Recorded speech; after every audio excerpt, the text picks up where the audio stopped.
thought this wasn't allowed. I thought they could only raise council tax by a certain amount.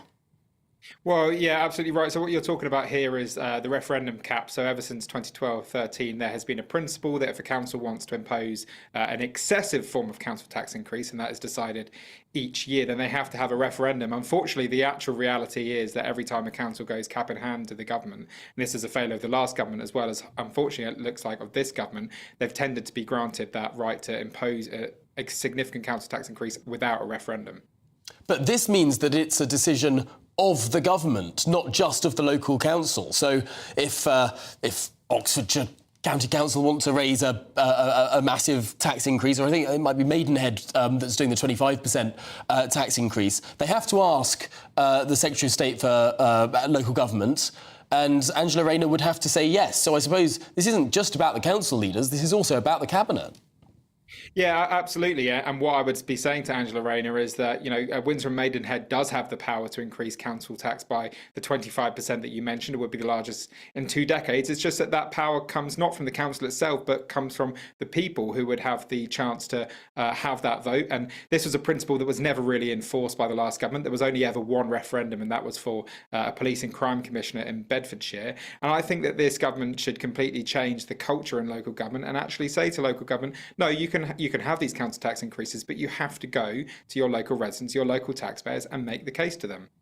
Yeah, I mean, Elliot, just reading here that in Windsor and Maidenhead could be £451 added to the average cost of your council tax. I mean, how can people afford this? I mean, I feel like we're bankrupt as a country, not just our local councils at the moment. How are people supposed to afford that on top of energy costs, on top of rising rent, on top of rising mortgages, on top of rising water costs? I mean, we're just being crippled. Yeah, and increasing taxes and increasing inflation as well. And listen, the brutal reality is in Windsor and Maidenhead, a lot of people really won't be able to afford this and will have to undergo significant hardships. And that's why, we, the Taxpayers Alliance, are campaigning in the local area in Windsor and Maidenhead. Unfortunately, the council is telling some porkies about its level of council tax, although it has a very low level of Band D council tax, which is, essentially the middle rate of council tax. Windsor and Maidenhead is filled with very high band households, which means that the average council tax actually paid is quite a lot higher. Elliot, what's the issue in Windsor and Maidenhead? Why do they need more money? Because I thought Windsor and Maidenhead was doing all right with its money, with the financial side of things. What are they struggling with?